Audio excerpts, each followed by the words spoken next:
Um, so we will record the meeting, sir, with your permission. Please go ahead. Please go ahead.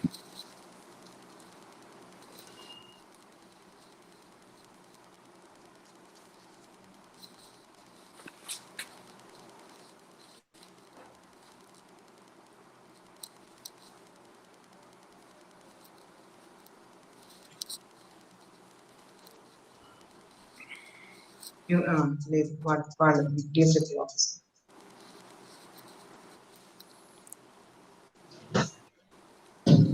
I know the letter.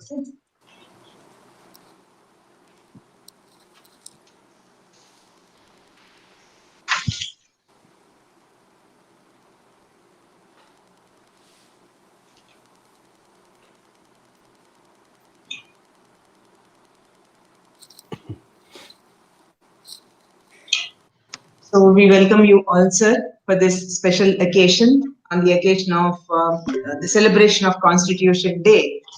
We are organizing the Office of Dean Student Welfare in collaboration with the Department of Political Science, School of Social Sciences, is organizing this special program. This is a webinar today, and Dr. Jayaprakash Narayan Garu has been invited as a special speaker for this. And the NSS coordinator is also with us. They're also collaborating with us in conducting this, in organizing this.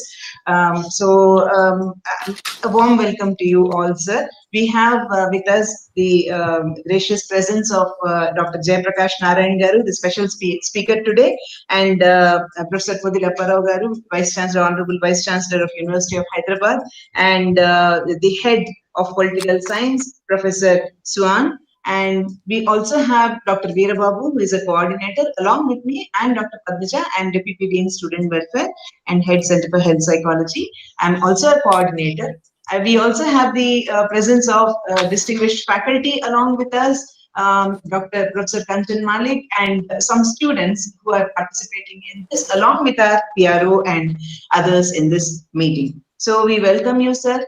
In fact, it is very appropriate for us to invite you on this occasion to speak about the topic which we have already communicated to everyone, and on this special occasion of Constitution Day, celebration of Constitution Day. Without taking much time, I would request Professor Suan, Head Department of Political Science, to kindly give your opening remarks, sir. Okay, thank you, Professor Padmaja, for this signal honor. We are indeed pleased to jointly host this very auspicious and solemn occasion to commemorate the importance and significance of the Constitution. I think to me and for most of us who studied politics and who practice politics in our daily life, the Constitution is a living document, a document which envisions or lay down the foundation or blueprint of social revolution, to borrow the word of Granville Austin, one of the formidable commentator and expert of Indian Constitution. And what is also interesting about this and important about this is that the Constitution edify the idea of citizens as right-bearing citizens. You know, we are not mere petitioners before the courts or for that matter to the government of the state, that we are entitled to certain rights and that we bear certain citizenship rights. What is important is that the Constitution lays down and edify citizens or people as right-bearing citizens. And I think this is important for us to be reminded on this occasion as we celebrate the foundation of India's democratic republic. And as we go forward, and as we listen to Dr. Jayaprakash Narayan, who is a very known and noted speaker and activist who has done tremendous role to bring governance to the fore, who in fact emphasize on constitutional values and principle, not only during his vocation as a civil servant, but as his career as a politician. I believe that his speech, his lecture today would illuminate on important values and principles which guide and informed the foundational principle and values of our constitution. I hope that this day would commemorate a commitment as well as abiding faith in the values and principle of the constitution as we take the republic forward.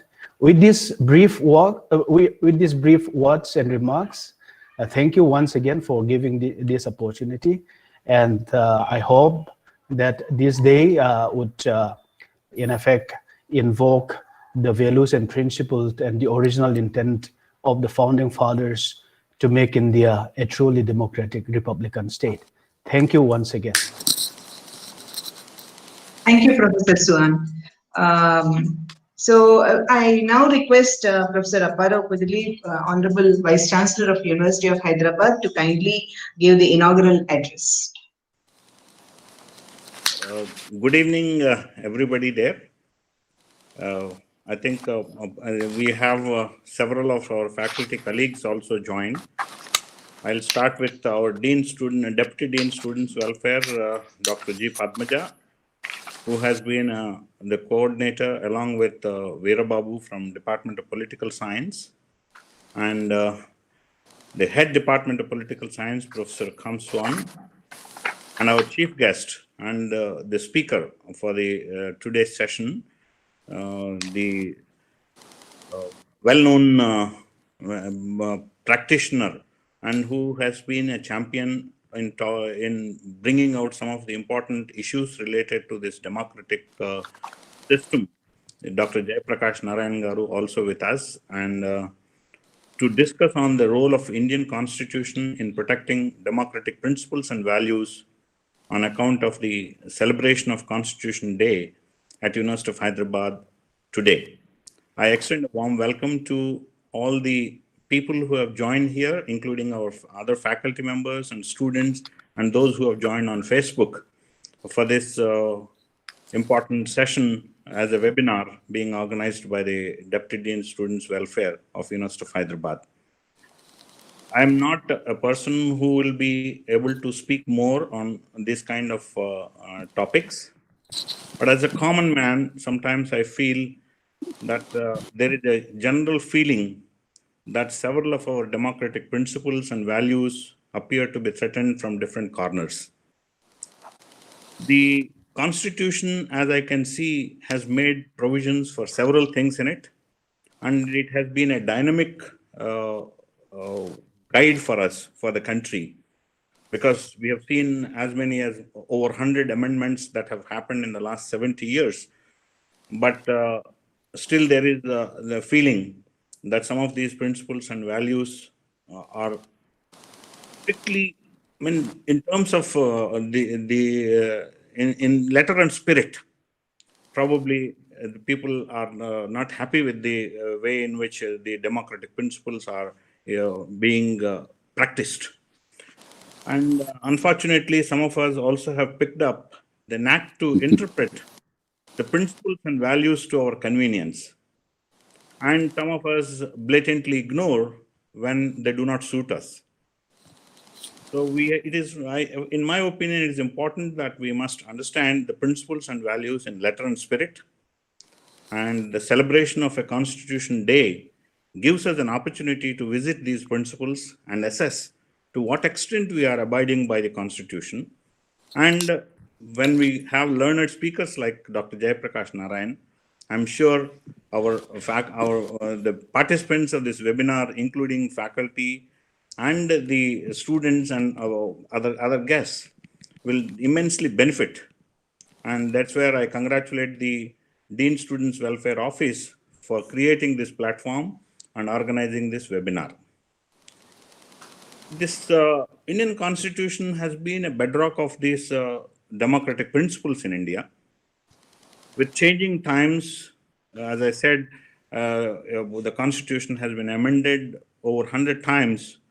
And one of the recent amendments to me, probably that was 103rd amendment to implement reservations for the economically weaker sections, was, for example, was overdue if we go by the letter and spirit of the Constitution. At least now it is in place, and now some of the people who fall in that category would avail some of the benefits of it. But as many people find a way to link every possible, at least in India, every possible principle to Bhagavad Gita. I always wondered that our national leaders who drafted our constitution have successfully included every possible thing into the constitution, and it is for us, it is for the people of India, the citizens of India, to understand the spirit of that constitution that has been given to us. One last point that I would like to make here, maybe because I would also like to listen to the expert, Dr. Jayaprakash Narayan, and also the subsequent interaction. People always, Swan also mentioned about the rights. People talk of rights.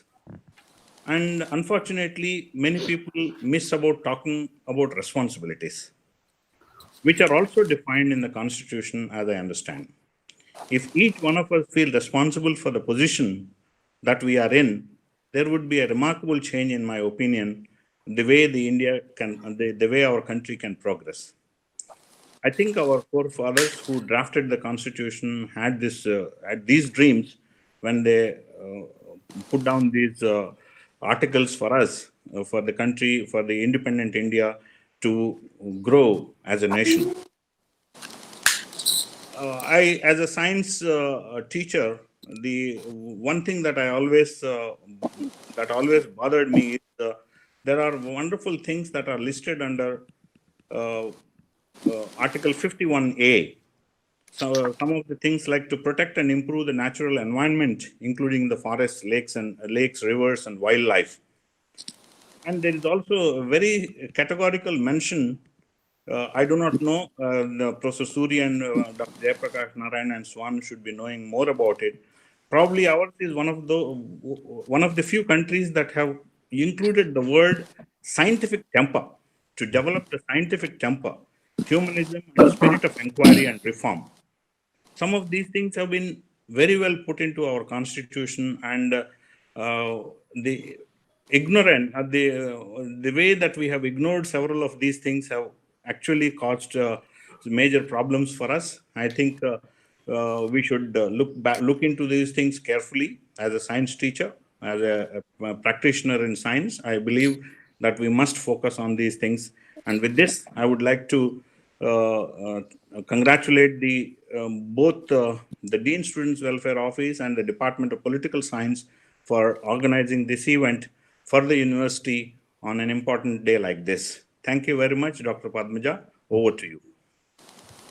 Thank you so much, sir, for those enlightening words. I would now very quickly take the opportunity to introduce someone, a stalwart like Dr. Jayaprakash Narayan. In fact, a proper representation of an intellectual who can reach a common man, something which is beyond anybody's imagination, and an inspiration to many younger people from the younger generation, for many younger students and others, for many things, which I'm going to talk about now, very briefly, mention now. And of course, those I may not be able to mention in this short span that I would like to take. Interesting to many students who might be listening to this and who are participating in this live stream, you're participating in this program, watching this through live stream, that Dr. Jayaprakash Narayan is a physician by training. And he went into Indian administrative service in the aftermath of emergency and failure of Janata experiment. And he was a topper in IAS examination and 16 years of distinguished public service in various capacities. During this period, he acquired a formidable reputation in the state of undivided Andhra Pradesh. Several accomplishments, I have a list of them. I may not be able to mention all, maybe a few. As Joint Collector, he created full and permanent employment for 8,000 youth from displaced families of Visakhapatnam steel plant. Many young students may be interested in knowing all these things. And as Collector of Prakasham district, he was instrumental in creation of a record of 2 lakh acres of irrigation. As Collector of East Godavari district, he spearheaded the reconstruction of drainage and irrigation network in Krishna and Godavari districts. Other accomplishments, several major policy initiatives like empowerment of parents in schools, speedy justice through rural courts, economic reforms, and restructuring of AP, erstwhile undivided AP, development of the InfoCity in Hyderabad, much acclaimed law for self-reliant cooperatives in 95, and empowerment of local governments and stakeholders, and the list continues. There are several others. Well, he's a visionary, no doubt. I mean, every one of us knows about that. And in order to convert his vision into practical reality, he resigned from his IAS service in 1996 and worked with like-minded colleagues for the formation of the famous Lok Satta, which emerged as a leading civil society initiative for governance reforms. Well, I don't have to tell much about Lok Satta because all of us know all the activities that they have been doing and the kind of initiatives which are taken up. And Dr. Narayan has been felicitated with several laurels, so a lot of accomplishments, and some of the awards include Rotary Manav Seva Award, Yadvit Memorial Award, Dr. Rustam D. Ranji Rotary Award, Dr. C.H. Tirupati Memorial Award, and many others. Dr. Pinnamaneni Sita Devi Foundation Award, and many others. The list continues. Sir, it's an honor for us, and it's a privilege that we have you here. And as I told earlier, it's very appropriate to have you with us as a person, a speaker, a versatile genius, and a speaker who can speak on any topic, especially the topics related to democracy and protection of democracy. I think the topic, the role of Indian Constitution in protecting democratic principles and values, is very appropriate and relevant. I request you to kindly proceed with your talk, sir. Thank you so much. Thank you, Dr. Padmaja Garu, esteemed Vice Chancellor Dr. Apurva Garu, Professor Swan, Dr. Veerababu, and all the distinguished scholars and teachers, and my student friends. I don't intend to give a long lecture. No, a group of this kind is very learned, very experienced. It will be inappropriate for me to try and give bhashans. Instead, I'll make a few introductory remarks, if you agree, provoking some discussion and debate. We'll probably spend some time productively in interaction, not merely question answers, but some kind of an interaction so that we can explore. As Professor Apurva Garu said, well, our aspirations are great, oftentimes we fall short in practice. So an honest introspection and what needs to be done today collectively by all of us, I think that will be a more productive exercise. Unquestionably, our Constitution, when it was made, was a remarkable experiment, unprecedented in human history, because you look at Britain, you look at United States, many other established democracies, it took hundreds of years for them to get where we got in one day in 1950. On this day in 1949, approval of the Constitution and promulgation and implementation 2 months later. We are the first country in the history of the world to give ourselves universal franchise from day one. Britain, with a 1,000-year history of democracy of some form or the other, with 800-year history of Magna Carta and development subsequently, only in 1928 did they actually institutionalize universal franchise. Only then the women got a right to vote. It's incredible that a century ago, in almost everywhere in the world, women were not treated as equal citizens. They had no right to vote. America, which had 400 years of experience, apart from the European experience which preceded the Pilgrims' colonization of Americas, only in 1920, they gave the right to women. Only after Civil War, notionally, the right to vote was given to the African Americans, the black people. But in reality, until 1960s, the civil rights movement, the blacks did not really have the right to vote, most of them. And even today, there are serious complaints of voter suppression.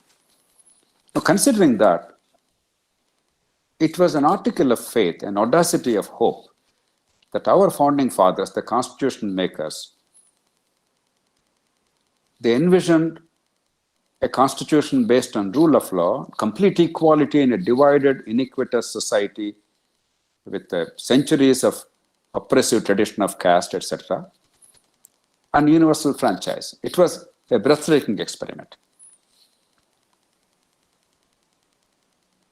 I think in many ways, the faith of the founding fathers was vindicated subsequently.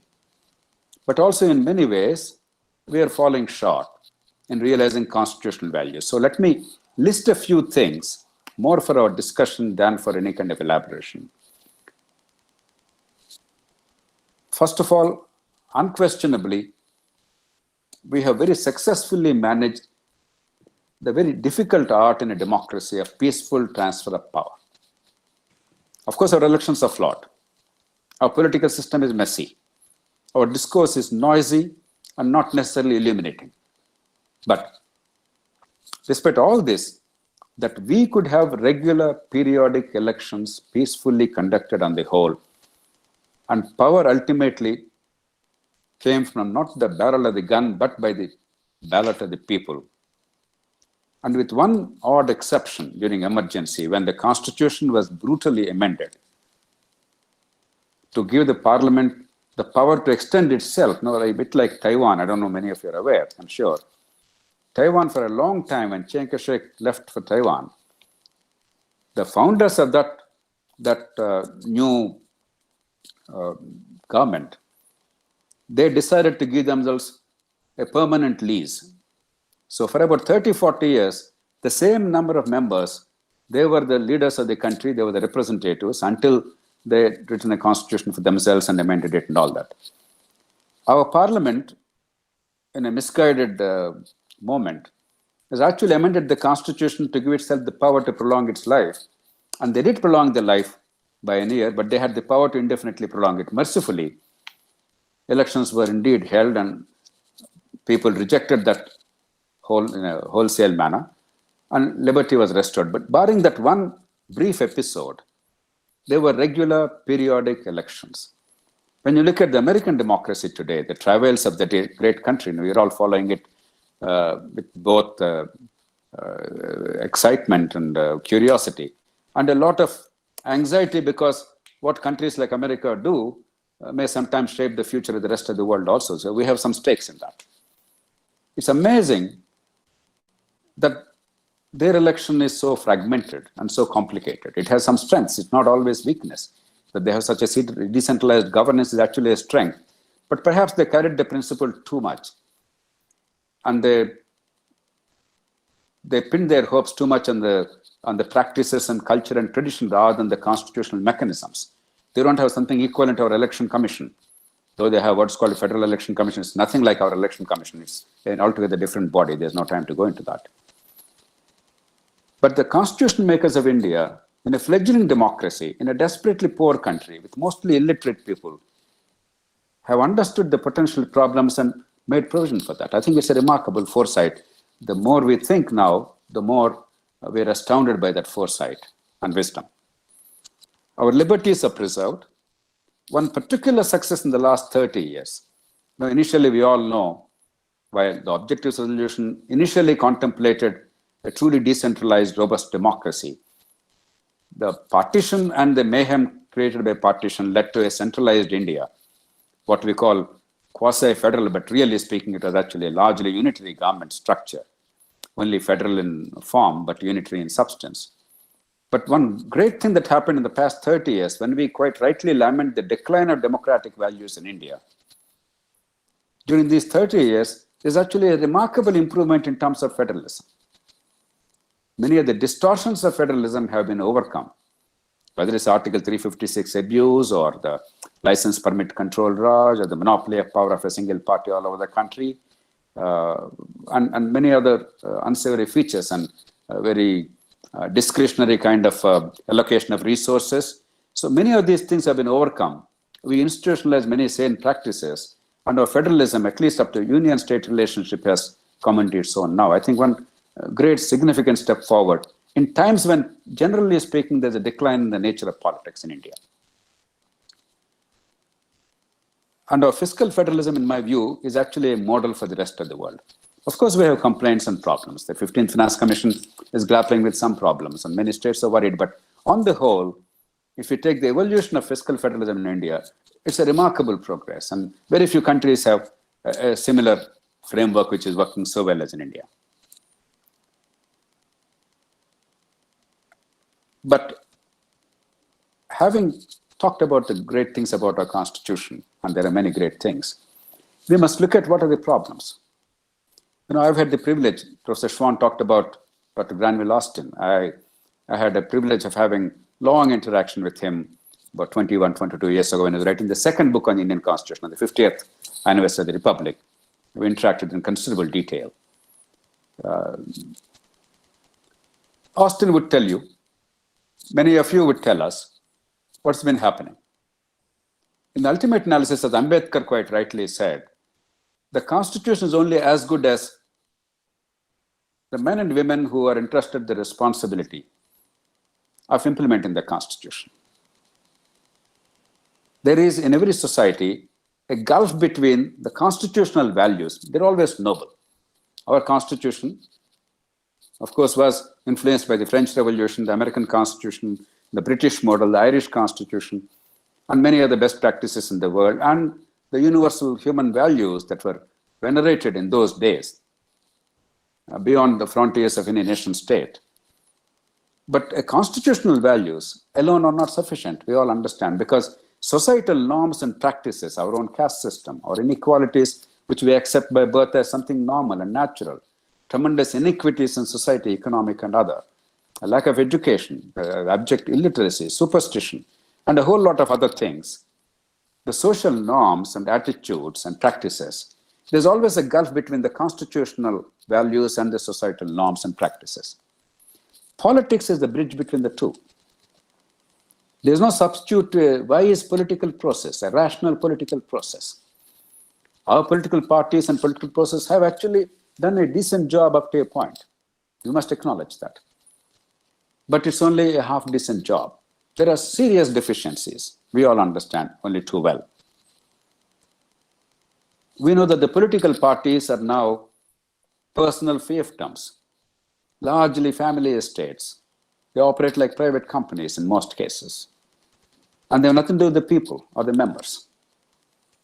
Now, you cannot expect a democracy operated by autocratic political parties, unaccountable political parties, to be wonderful just because constitutionally we say there are certain democratic norms. It will only work up to a point.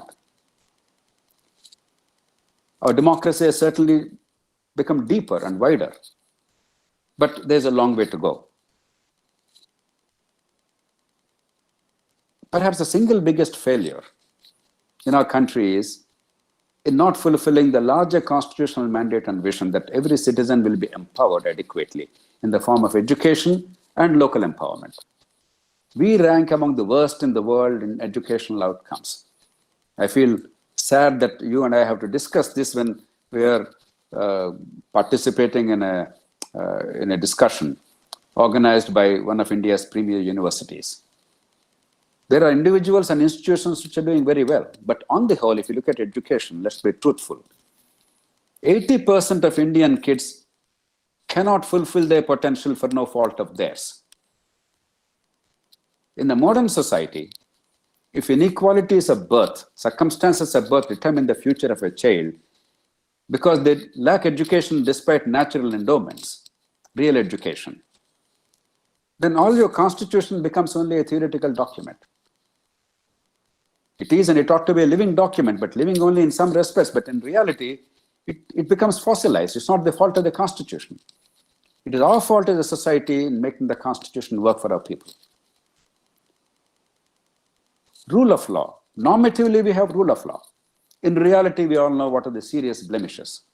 If you're not rich and powerful and influential, chances are that your rights will be extinguished. They'll be inconsequential. You won't get justice. While notionally justice is same for everybody, it's very hard to get justice in this country. From getting an FIR registered to getting a proper investigation conducted, or getting a proper trial in a civil case or a criminal case, or getting justice quickly and without cost if you don't have fancy lawyers and expensive deep pockets. And that's the reason why we have the largest number of pendency of cases, and many people don't even dare to go to courts They either suffer injustice silently or they take recourse to extrajudicial and extra-legal methods, neither of which is the best way to run a country, certainly not to run a constitutional democracy. Perhaps in terms of governance, our greatest failing is local governments. Merely because you give people the right to vote, you don't actually enjoy the benefits of freedom or self-governance unless the people understand the link between the vote they give and the consequences to their life in a real manner, not Bharat Mata, not some grand notions, but real notions of what happens to my family, to me, my surroundings. The mosquitoes, the water supply, the traffic, the stormwater drainage, the sewerage system, or the local peace and order and harmony in society, or the basic communities. Unless you establish a link in the voters' minds and the taxpayers' minds between the taxes they pay and the services they receive, the vote they give, and the consequences that follow that affect their lives, democracy becomes very theoretical. There will be a grand exercise and celebration of democracy and elections, but ultimately consequences will not be significant. And of course, our electoral system and political parties, I mentioned political parties, and in our nature, in our background, given our conditions, the electoral system had some strange consequences. The same electoral system in Britain is working pretty well. But the system, no matter what system you choose, doesn't always work the same way. The conditions, the circumstances shape the way outcomes are generated. Given our poverty, inadequate understanding of the meaning of the vote, and illiteracy, and lack of sense of citizenship, and excessive dependency on the government, and poor delivery of services, our democracy and our electoral process are reduced to vote and shout. And vote has become a function of money that exchanges hands in order to entice people to vote. The freebies that are offered, instead of delivering what the government should be delivering with our tax money, the freebies that are offered as if it's a benefaction to a mendicant. The master-servant relationship is altered. We are the taxpayers, we are the voters, and far too many of our people are made to believe that they are the mendicants, they are the recipients of the bonanza, the largest from somebody else. At the cost of the real things that matter, to give opportunity to every child, to build a society of rule of law, to build infrastructure, to grow the economy, create jobs. And of course, in a very complex and diverse society, it is very easy to promote primordial loyalties, to promote tribalism, and fashion vote banks, instead of making people realize their enlightened self-interest. And we do it pretty well in this country. Again, we're not alone. Even countries like America, large, complex countries, even modern democracies with enormous amount of strength, economic clout and technological excellence and tremendous experience, even they are facing the tribalism today. So unless conscious efforts are made to overcome tribalism, mere constitution is not enough. Dr. Ambedkar cautioned us at the time of promulgation of the Constitution. He told us, look, once you have the Constitution and a democracy where your vote is what counts, you can no longer resort to the old methods in the colonial era, because colonial era, we were treated as serfs. We had no rights. And the government was alien, nothing to do with us. In a constitutional democracy, neither of these is true. We are the owners of this enterprise. We are the voters who put the governments in place. And we have the liberties, the constitutional liberties, not given by a monarch or a king or a dictator, but by the Constitution. They're inherent rights. They're with us. And therefore, the old-fashioned methods of rasta rokos and bands and hartals, the colonial methods of protest and agitation, are no longer relevant. And even today, in the legislative chambers and outside, we have never acknowledged it, despite Ambedkar's very wise, far-sighted admonition. We abuse each other. Our public discourse is completely distorted and noisy, without any substance, in legislature, in media, and of course outside on the street. Vote and shout have become endemic to our democracy. We think that these are the two elements of democracy. When Dr. Appro talks about inadequate understanding of the responsibilities, not recognizing that rights and responsibilities are two sides of the same coin. Your right is my responsibility. My right is your responsibility. And if we don't recognize the value of both, life will not work. Far too many of us are thinking that we are entitled to certain things without recognizing the entitlements of others. It's not the failure of the Constitution. We even incorporated, as Dr. Apparao said, under Article 51A, the fundamental duties. I think the only Constitution that's talked about it, unless, I don't know if Russia and others had. But just because we put it there doesn't mean that we institutionalize certain mechanisms or made it a part of our culture organically. We haven't. Legislatures are deliberative chambers for peaceful reconciliation of conflicting interests and ideas. Instead, we have to tell our children that, look, don't behave like in an assembly or parliament. So there's a problem. It's a problem of practice and culture rather than the Constitution. I was a legislator, and the rules of the legislative houses across the country are wonderful. There's nothing that you need to add. If some of you who are not experienced in that think that somehow they don't have the rules and laws, we're mistaken. The rules are impeccable. We have no desire to implement them because we created a culture where anarchy, loudmouthness, abusing each other, outshouting each other, uncouth behavior have become normalized. In the legislatures, let alone outside. It's not for want of rules. It's that the incentives are perverted across the board. So we have a lot to do.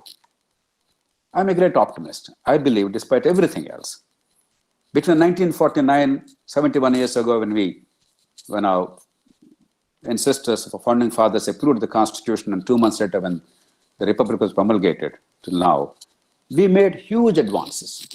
The complaint is we could have done a lot more and a lot better. Nobody in his right mind can argue that India is worse off today than it was in 1947 or 50.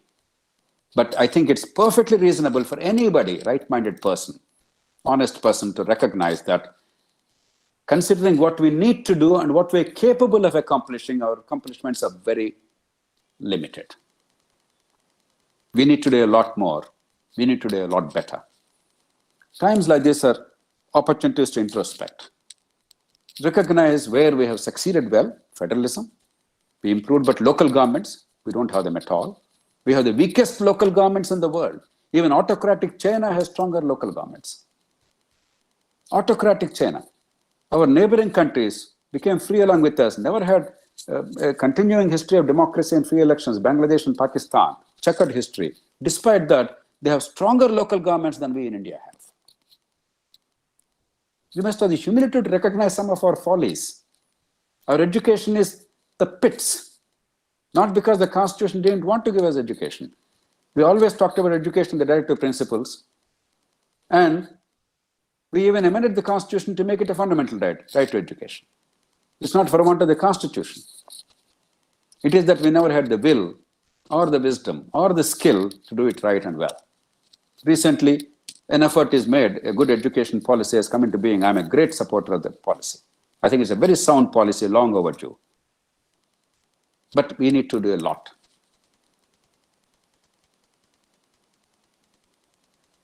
I would say we are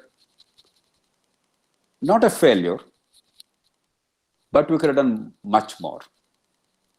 Particularly, let me conclude with a larger global context. The problems that are faced by mankind today are no longer national. Increasingly, they're global. Of course, there are many things which are national. Your education, your healthcare, your rule of law, your infrastructure are yours.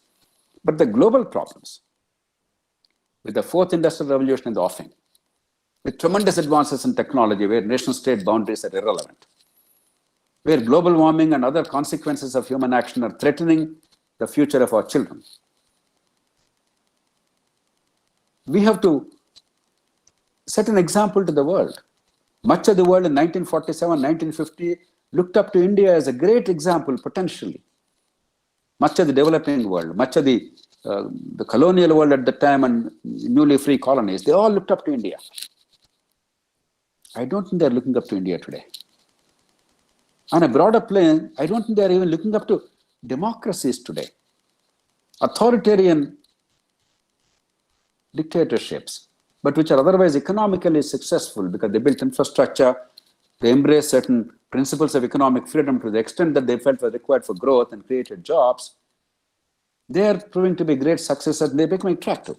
Therefore, the idea of a democratic constitution, the idea of rule of law, the idea of equality before law, the idea of people freely and voluntarily exercising their franchise and determining who will govern them, who will represent them, this idea is becoming discredited. That's the greatest danger globally.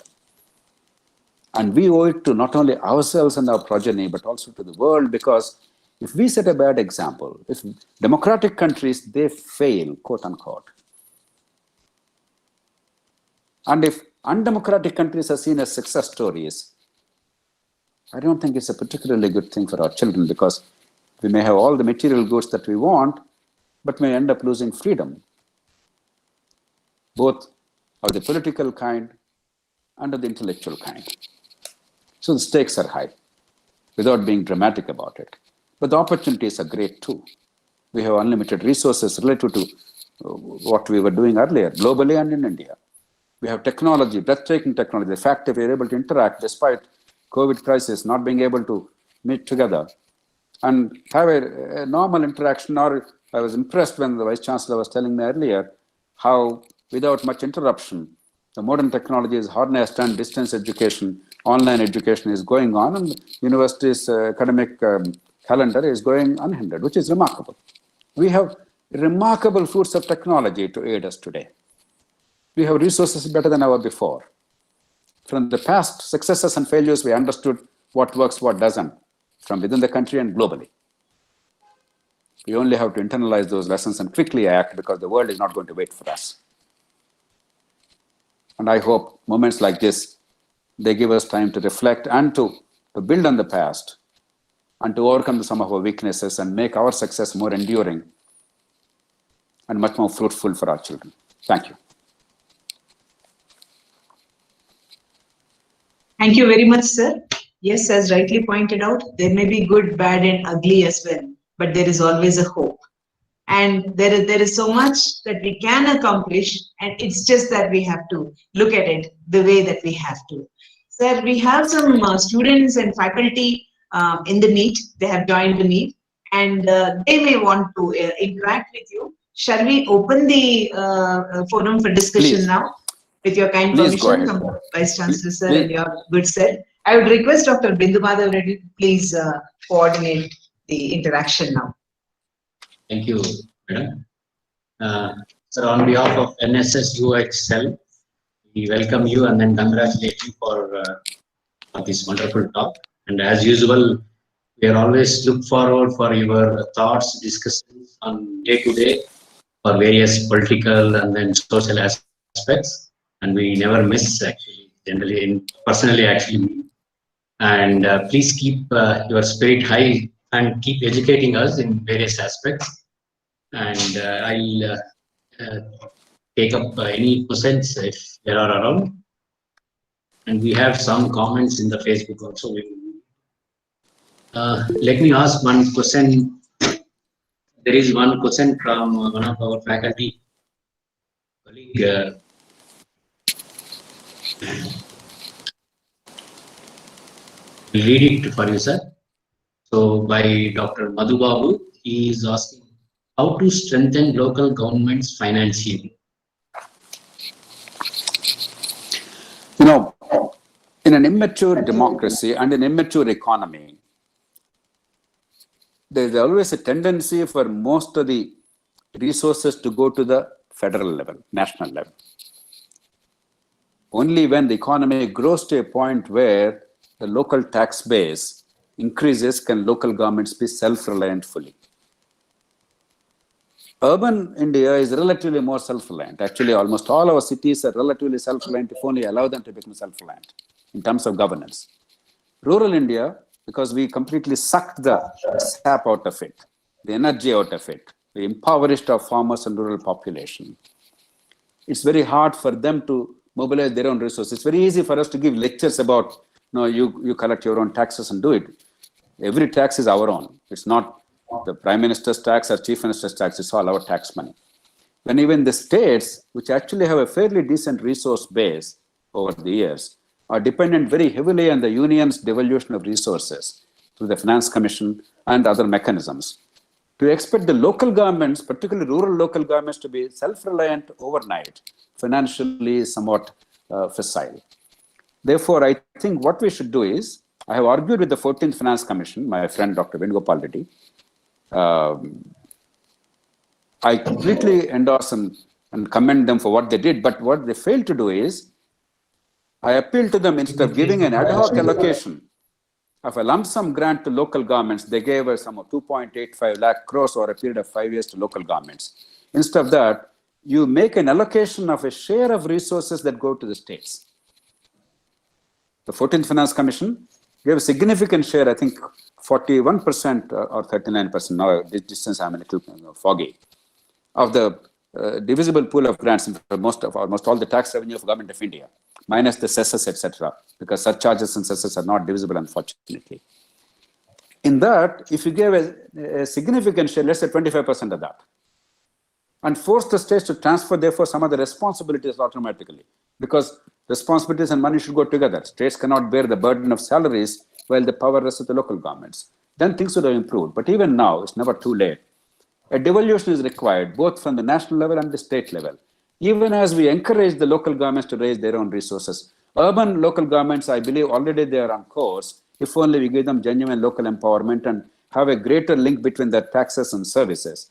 But rural will take considerable amount of time. They're not there yet. I'll read upon next comment. Comment and followed by question. You touched upon media today being identified with shouting. What we see is sensationalism, celebrity worship, and partisan journalism, not to mention fake news. Your comments on the freedom of expression in the Constitution and the idea of media responsibility. Please comment. You know, to improve the quality of public discourse, we have to look at three issues. When the legislatures are terrible in public discourse, to expect some media houses to be wonderfully somewhat unrealistic, right? Your parliament and assemblies, they have a rotten discourse, and you expect your local TV channel or something else to behave in a remarkable manner. Therefore, we also have to start there. Whatever be the follies of democracies in Britain, America, Australia, Germany, Japan, and there are plenty. You look at the quality of public discourse, not a president's tweets or his intemperate utterances, but you see the legislative chambers, the way they behave, conduct others. There's a no-hold-bar struggle on ideas and principles and agenda, no question. Some of the actions are quite disgraceful, entirely politically, partisanly colored. But the quality of discourse, the way you marshal facts and logic and argue your point to persuade the public who are ultimately your constituency, it's a masterly exercise. Therefore, I think the first task is that of the legislatures. They are the ones to represent us. The purpose of a legislature is not merely to determine who is the Prime Minister or Chief Minister. It is to peacefully reconcile conflicting interests in society and conflicting ideas in society. I think the failure actually is there first.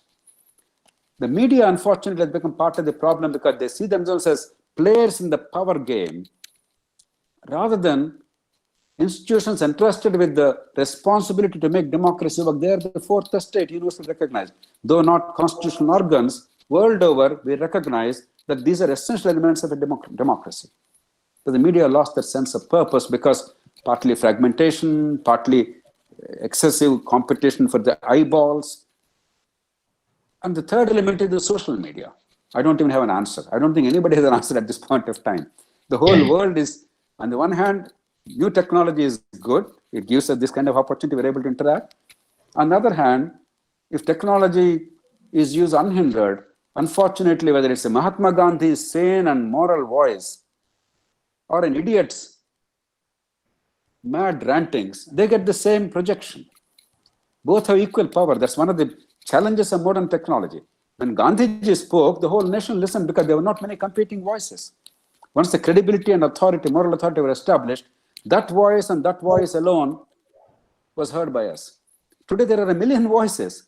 No matter how wonderful, how wise, how far-sighted, how pragmatic, how useful, how productive your message is, You have to compete with some extremely sad voices. Now, that's one of the problems of this kind of democratization. We cannot argue against democratization, but we must recognize the dangers and look at ways of addressing that. Democracy does not mean an Einstein is equal to an idiot. It does not mean a Gandhi is equal to a murderer. It's absurd. It means no matter what you are, who you are, where you come from, your voice also has a value. And you have a right to determine what kind of a future you want collectively. It does not mean Gandhiji's voice and your voice are the same. We get confused. These are two different things altogether. Wisdom, moral authority, farsightedness, scholarship and learning, these are not amenable to democracy. If an idiot says there's no global warming, there does not cease to be global warming. Just because 100 people say there's no global warming, only one person shouts there's global warming, it doesn't mean that majority prevails. It's nonsensical. If a fool says the earth does not revolve around the sun, just because 100 people say so, it doesn't become real. So we're getting confused. In the social media, there's a confusion between truth, which is incontrovertible, and opinions and ideas and clashes and individual right to determine the kind of future they want. Somewhere we have to figure out a method of managing this without stifling liberties. So all three fronts, I think we have a lot to do. But one of the failings also is, and I was one of the people who was very angry with All India Radio, Doordarshan, etc. Now I'm saying we also require some kind of a public broadcasting platform to have orderly discourse, calm, unhurried, unworried about the eyeballs, sensible discourse, provided these public platforms are given genuine autonomy, like an NPR. Is actually publicly funded, not by the government. BBC is a great example of publicly funded, but very mature, very sober, very meaningful discourse. I think we need platforms like that. At the very least, at least that's in our hands, the state structure and the political system, because we don't know what to do with the social media. We can't always dictate what the TV channels and newspapers do because they're dictated by their own business requirements and other things. Except that as consumers of that news or views, we can decide which one will prevail. If they are wise enough and if we are smart enough, then maybe we can encourage. But the things that the state can do, namely creating public broadcasting platforms with autonomy, but with a sense of values and a very sober, austere discourse, I think that's something that we need to do. Yeah, I think that is the only way where we can avoid the business part, if the public participation is there. Another comment from one of the students, Mr. Kumar. So he says, various institutions play important role in uploading constitutional provisions. In the present context, how to protect I think VC or somebody wants to make a point. Bindu. Yeah, no, that's okay. It was just an observation, something I was remembering, and then I wanted to share on this occasion when Dr. Jayaprakash Narayan was talking about everything now actually has to start at legislature, and then only we can expect the things to change at the other places. I remember, sir, that day there was a discussion happening in our Andhra Pradesh, our erstwhile combined Andhra Pradesh assembly, where you were a member of the assembly, and the bifurcation issue is being discussed. And it was by chance. Normally, I would not have got that kind of an opportunity to listen to you. It was a chance that during lunchtime I was home, and I switched on the TV, and the details that you have presented, the information that you have given, and how you have projected as to how the, in fact, Rayalaseema region is more backward and they deserve more support, and different kinds of all different statistics that you have presented. Although the speaker was not so keen about listening to extending your talk, you politely took your time, and then I think it went on beyond an hour, if I remember right. And I stuck to the television all through, and after that only I went back to the lab on that day. So that kind of discussions in the legislature only can help us to change the discourse and then make the people understand that this is what is the kind of discussion that we need if we want to take an appropriate, right kind of a decision on any issue that. Thank So you, I sir. just wanted Thank to you for add those that words. here because I remembered about that. But what it was, also means is, That's what, yeah, we always look forward your what it comments. also means is that if you, no, but what it also means is there's a constituency for rational discourse, evidence-based discourse, sober discourse. We underestimate that because we don't have the ability to marshal facts and logic. We encourage people to resort to the short-term dirty things like getting into the well, shouting, out-shouting each other, abusing. It's not true. That's not what people want. We're pretending that. We are trying to conceal our inadequacies as legislators and representatives. We're not really responding to the people's urges. In the House, I was a single member.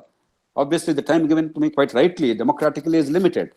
But in general, the House always gave me time. When the Speaker said, no, you only have this much time, and there's always pressure in the House, members of the House across the board, they said, no, let him speak. Because there is a constituency for that. People want to hear that, provided you are up to it.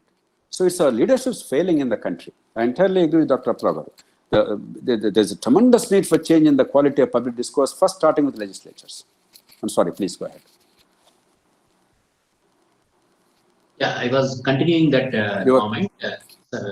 I'll read it again from Mr. Kiran Kumar. Various institutions play important role in uploading constitutional provisions. In the present context, how to protect the institutional autonomy from the external interference? There are several ways. Actually, we haven't done a bad job. To be fair, the Election Commission of India, the Supreme Court, the CAG, the Finance Commission, the Union Public Service Commission. I can't say the same thing about the State Public Service Commissions in many cases, unfortunately. But the UPSC, in my judgment, has done a very credible job and a creditable job against all odds. On the whole, they performed pretty well, but there are dangers. No institution should be beyond reproach. The judiciary is the august institution we all want to protect and ennoble. But if the judiciary starts behaving like and becoming an organ unaccountable to anybody, it becomes a swayambhu. They appoint themselves, they can't be removed, they can do pretty much what they want. That is the beginning of decline of any institution. Therefore, if accountability mechanisms are either weak to start with or they are diluted over a period of time, I think we must aggressively put them in place. B, the provisions existing in the Constitution to discipline some of the organizations, to hold them to account, they have been very poorly operated in India. Our politicians are all too ready to transfer an officer in 1 day or 1 hour and then bend them to their will and do all kinds of dirty things. But they are all too unready and reluctant, even when there is an occasion, an opportunity, a need to discipline some of the institutions through the constitutional mechanisms to enforce accountability, they are very unwilling. I think that is not in the interest of democracy. Ultimately, legislature becomes weak. Today, our legislature has become the bad things we discussed, but poor chaps, their problem also is they have very little role in legislation. They cannot hold anybody to account despite what the Constitution says. The reality of politics being what it is. These are very unhealthy practices. We have to change the way these things function. The third is the appointment mechanism. All these key functions in the Constitution, ultimately, while the authority is vested in them, independence is guaranteed by institutional mechanism, guaranteed tenure, irremovability except through a very complex process, etc. are good. But they can be only as good as the fellows you appoint. The appointing mechanism is very faulty. We relied on that for a long time and by and large it worked. But if increasingly the executive is somewhat unconcerned about the quality of people appointed to constitutional authorities, then if they function badly, what else do you expect? And if you can no longer trust a head of the government to appoint them properly, I think we have to now go for a collegial appointment. And finally, we have to have a culture of celebrating truly constitutional functioning as a society. We are a society that worships power, not purpose, that worships authority, not the delivery, that worships the nuisance value, not the public good promoted. All of us, we have to take responsibility. The moment some unworthy fellow, but in a position of power, a position comes, we are very obsequious. We don't know how to hold ourselves with dignity and hold them to account. Now, such a culture breeds sycophancy, such a culture breeds incompetence, and it's not the best who rise to the top, it's pretty mediocre ones whose first principle is to please the bosses.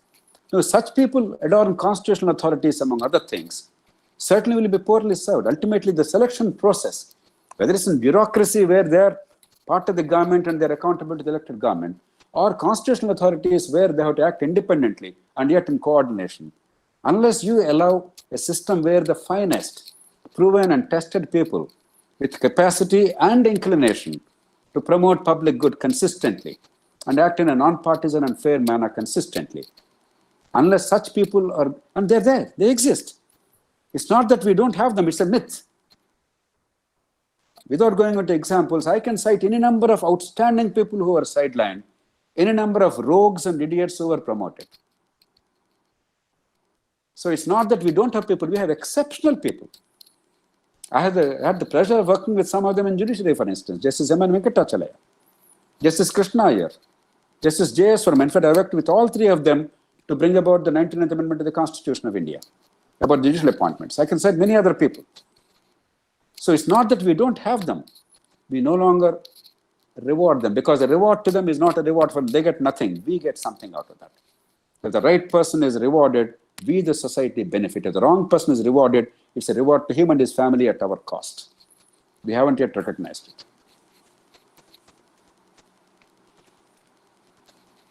Another question from Mr. Naresh.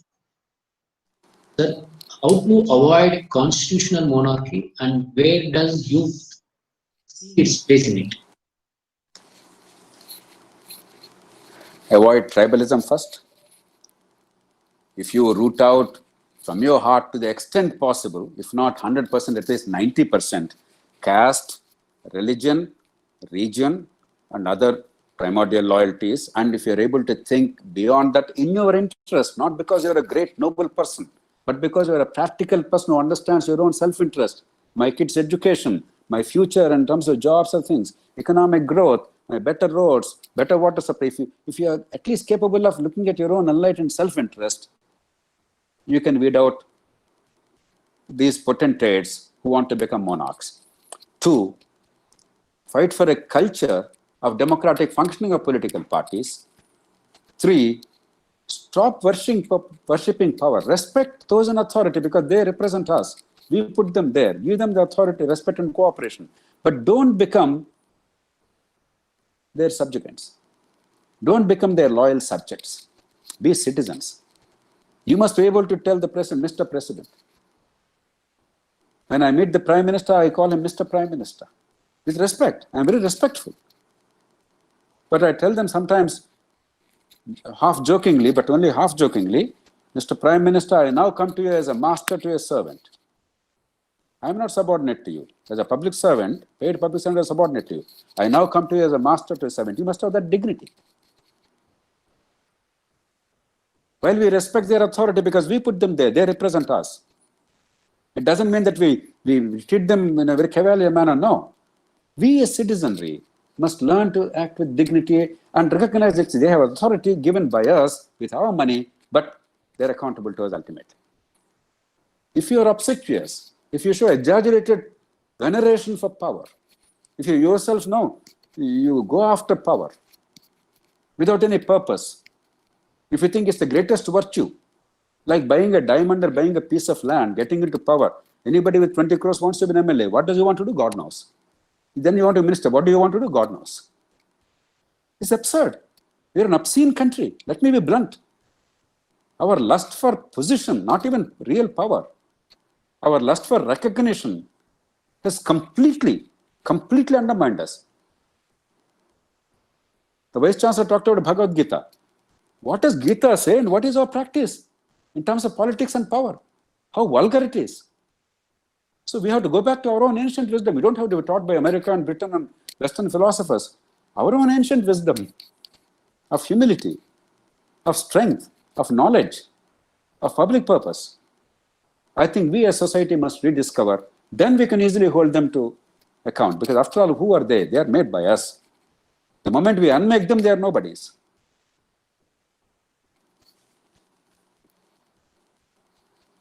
So another comment from Asini, just touched upon it a little bit, but however I read that India is one of the greatest example of parliamentary democracy, but the representation in the legislature is mostly for those who can sponsor money. How to ensure that the original spirit of representative democracy takes shape in India?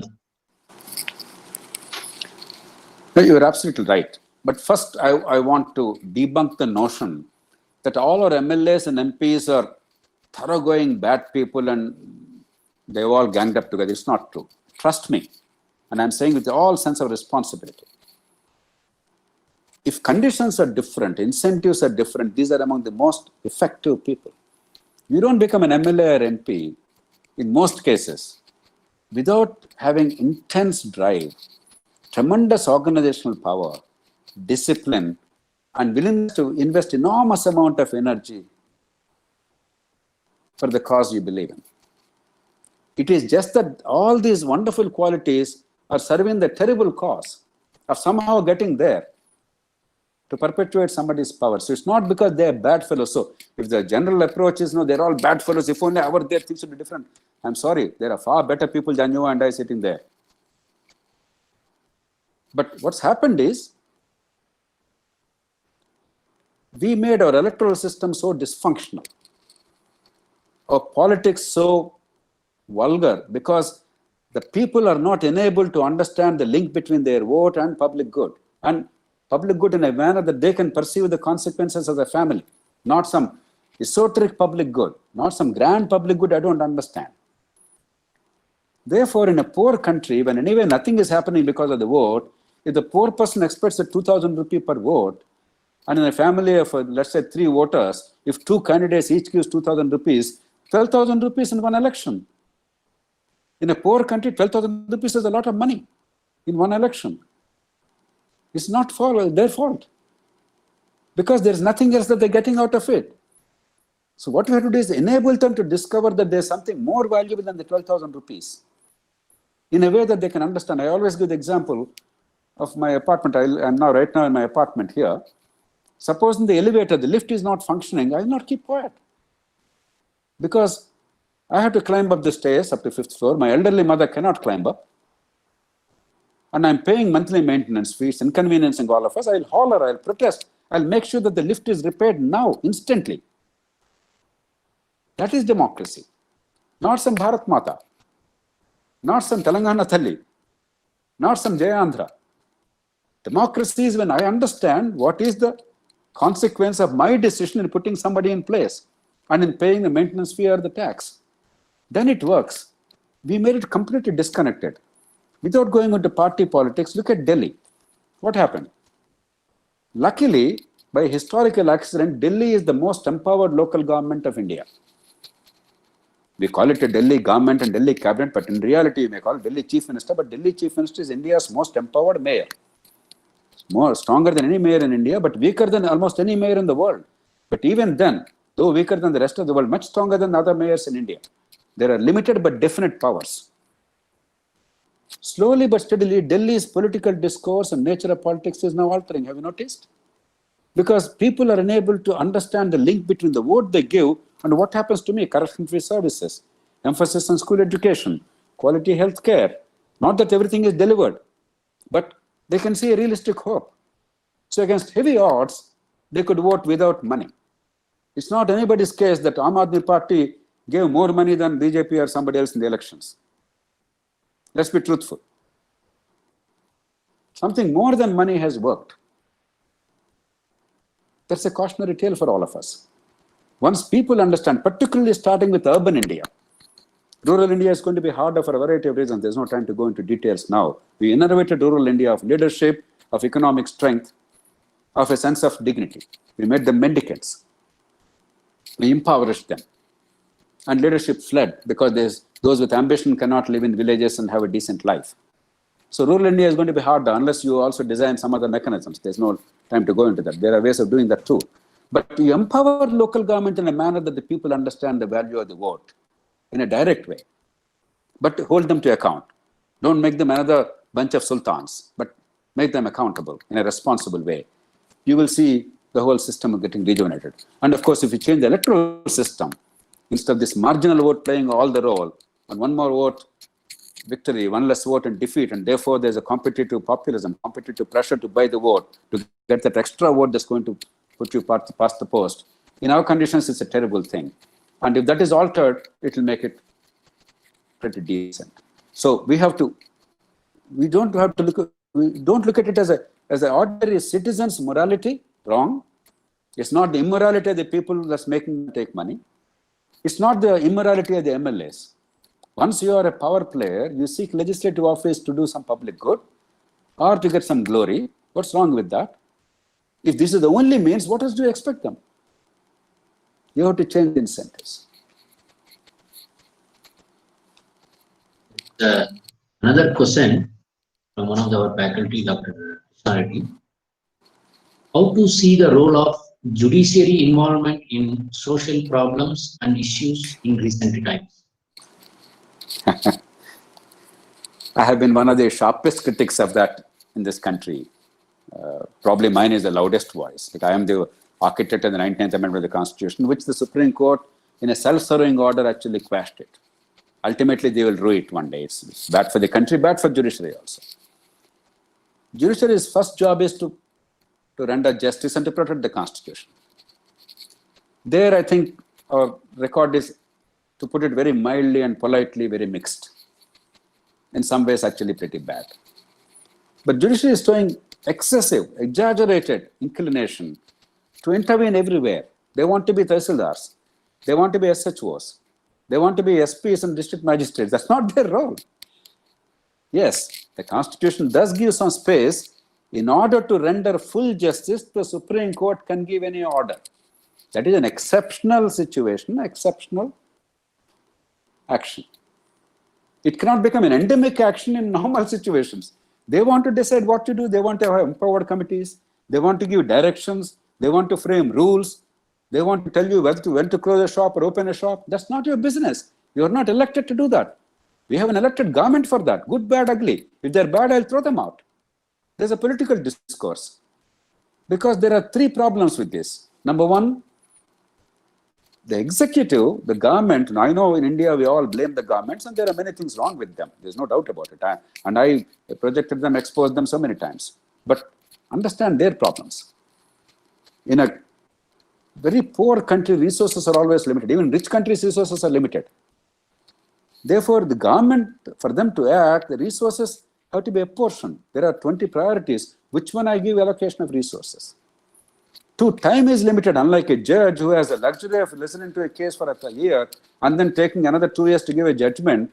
The executive has to decide today. Your vice chancellor every day has to decide 20 things or 50 things. They all compete for his attention. You don't have the luxury of hindsight or such foresight. You don't have a chance or opportunity or time to listen to 1,000 people on every issue. A court has. Therefore, executive has to decide instantly. And third, there is so much public pressure every day to perform. I cannot simply say I wrote a wonderful judgment, but I failed in delivering everything else. I'll be thrown out. Therefore, the courts to pretend that they can do better is not only constitutionally wrong, it's also arrogating to themselves a wisdom that they do not have.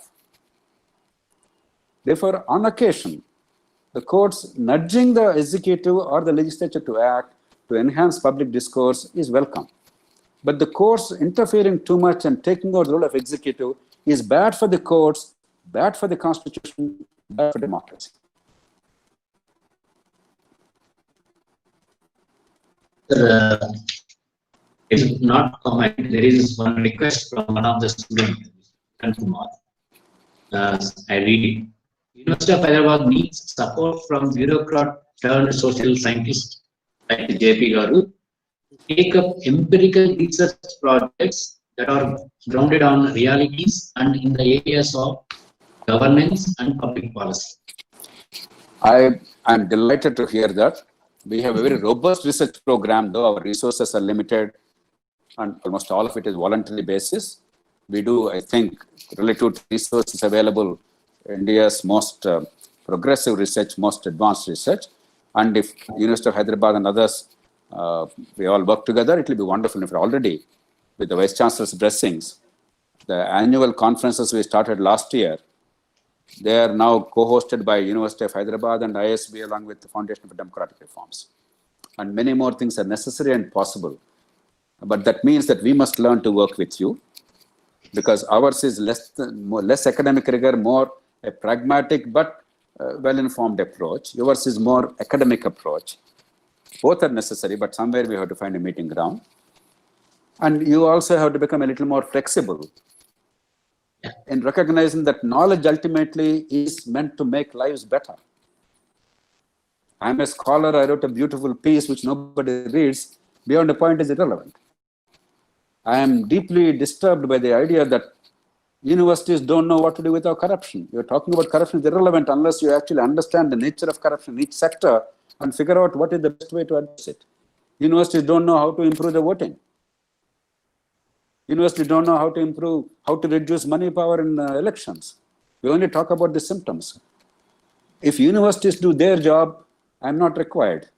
I am here because Indian higher education is not doing the job it's supposed to be doing. I'm not trying to put you in a dock. So it's a wonderful thing to hear. And some of us made it a mission for a lifetime. We'll be delighted to work with you, to learn from you, to collaborate with you. And ultimately, I want outcomes. I don't want position papers. I want outcomes. I have been privileged that in my 24 years lifetime as a public activist after leaving government, I could get 3 constitutional amendments in place. I could get 8 major laws in the country in place. I could get 4 or 5 major policies in place. A lot more has to happen. What we could accomplish is minuscule compared to what India needs. But it's more than almost anybody else's accomplishment, because we have to do a lot. We need to do a lot. I'm desperate. I understand the value of time. Every day is critical for the country. So we all have to work together with a purpose. And we must be able to challenge ourselves and be willing to measure ourselves by the outcomes for the country. That's the only yardstick. If after all my lifetime's work, India is not as good as it should be, in my book, there's a lot more to be done. I have to pass the torch to the next generation. And there are many things I see are in shambles, or education, or healthcare, or rule of law, or agriculture. We have to fight every single day, but with pragmatism, with good sense. We must know how to get things done. Bindu and Padmaja. Sir. Yeah, as Dr. Jayaprakash Narayan said, last year already the collaborative effort was initiated, and a wonderful international workshop was conducted jointly by ISB University of Hyderabad and the Federation. What I would like to mention again here is, as an institution of eminence, University of Hyderabad has made open to all our colleagues to forge collaborations and come out with meaningful outcomes which are socially relevant. And if necessary, it can always be interdisciplinary. And in fact, we promote that. These are the things that we have been encouraging at University of Hyderabad, and it is for my colleagues in the social sciences, different sectors of social sciences that they are in, for them to find the right kind of partners like you to engage deeply into any area that will be socially relevant. And we will be happy if it leads to a policy for the government at a subsequent time, or at the end of the day. That's something which will be a wonderful outcome for the university also as a milestone of its contribution. We have given equal respect or sometimes more respect to a policy, evolving a policy rather than to a publication. Similarly, to a patent rather than to a publication. This is something that we are trying to do at University of Hyderabad. Therefore, we are open, and my colleagues, those who have already joined this meeting, know about it. Some of them know. Those who have not known can always go back and look at the calls that are given. Everybody has an opportunity to forge collaborations and bring some right kind of complementary partnership, make some good contributions to the society. This is what we are looking for as a university also. This is just I wanted to add. Thank you. That's wonderful to hear. That's exactly what we need. Yeah. Sir, if time permits, there are two more. I'll read it. Is that okay, sir? Yeah. You can take those two, no problem. We'll take those two questions. In addition to earlier comment, there is a question. Delay in delivery of justice is not justice. Why can't have a punishment for delivering the justice in delay? No, see, there's a general rule. Radical solutions don't work. You want to improve school education, you say all college teachers, all bureaucrats, all officials, MLAs must send their children only to government schools. It looks nice. Doesn't work. That's not the way the world changes. Similarly, I'll punish the judges who don't go judgment on time. It looks nice. Doesn't happen anywhere in the world. There are pragmatic ways. In fact, to the specific question, this year, University of Hyderabad, ISB and FTR are organizing precisely a conference on this. Rule of law. Police, crime investigation, police, prosecution, trial courts, procedural laws. Practical, sensible things what to do. And the National Judicial Academy is informally collaborating with us, as is National Police Academy. And we are trying to expand the frontiers of our understanding and come up with practical, pragmatic, implementable suggestions. So that's the way forward. Now, by giving an order to a judge, you will not get answer. You will make a headline today. Now, the number of headlines every day about landmark judgments or historic decisions of the government or world-changing laws, by now India should have changed 1,000 times. These are all statements of intent. You have to have a structure and a mechanism in place to get things done. Sir, one more last question. Sir, do you think political parties with no internal democracy can uphold democracy of a country? I've already made that point. It's absolutely necessary.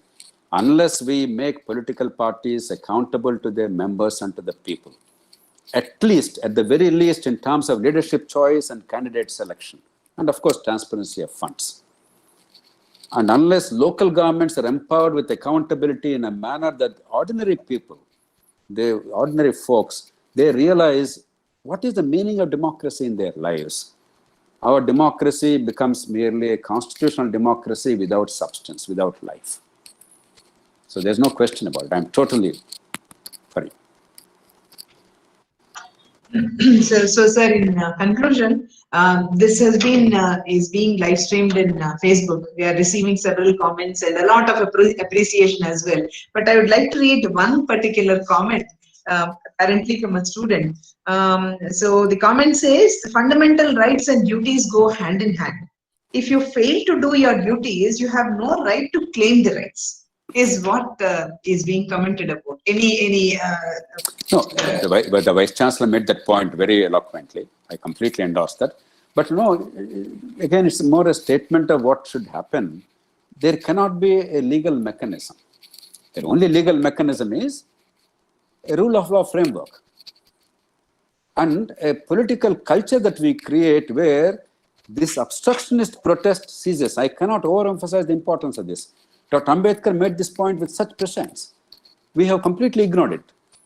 In a democracy, you have the vote, you have the freedom to assemble, to speak, but in a civilized and responsible, non-obstructive manner, period. There is nothing else. Any other means is undemocratic. I cannot say my cause is right, but I will therefore go and block the road. or I will go on fast unto death, even fast unto death. It's not right. Not in a civilized democracy. So, in operational terms, merely reading out those 10 or 12 fundamental duties and Article 151D or 51A, that's not enough. Understand the meaning of it in the context of India. So are we capable of that? I can say with complete conviction, I have not participated in obstructive things ever. I have not supported any Rasta Roko or Bandh ever. I can say that. I practiced it, no matter what provocation.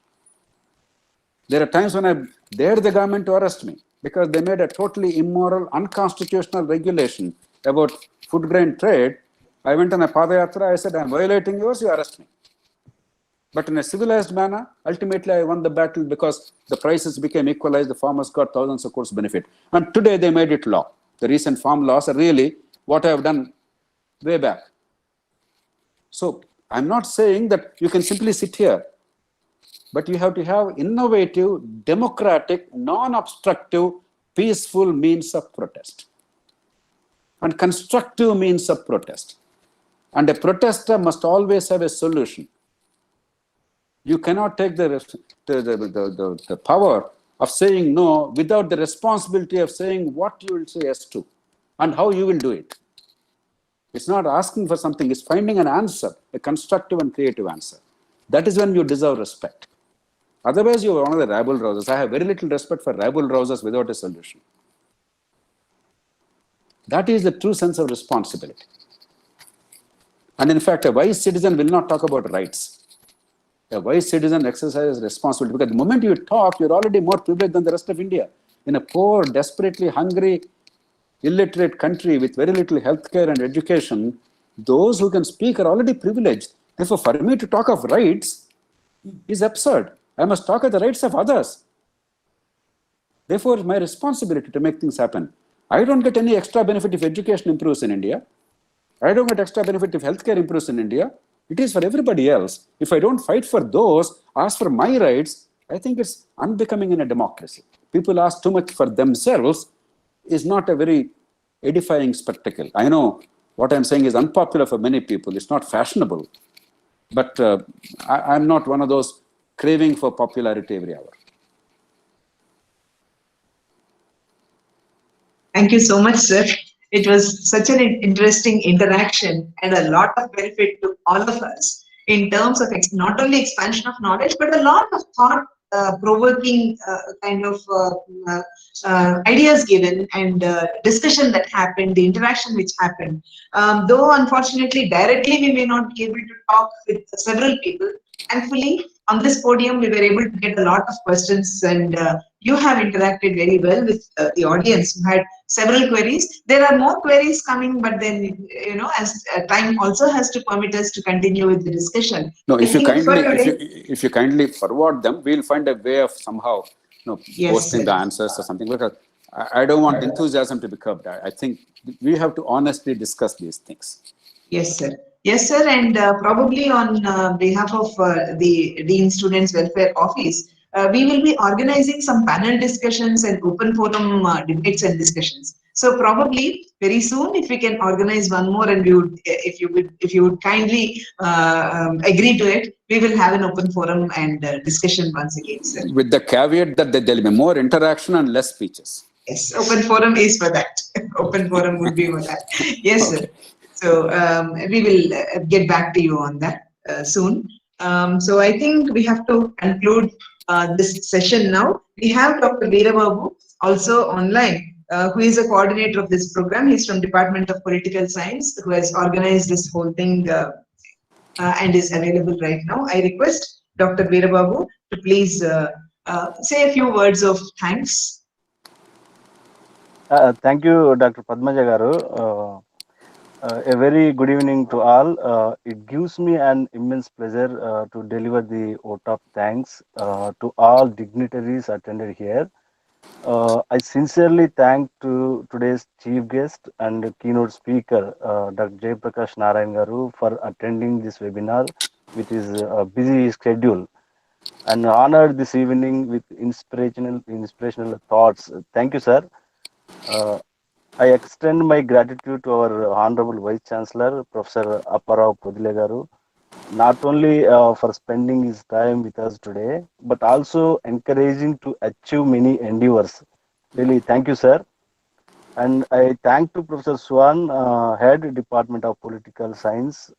I would like to thank to the Office of DSW and the Department of Political Science for making these arrangements.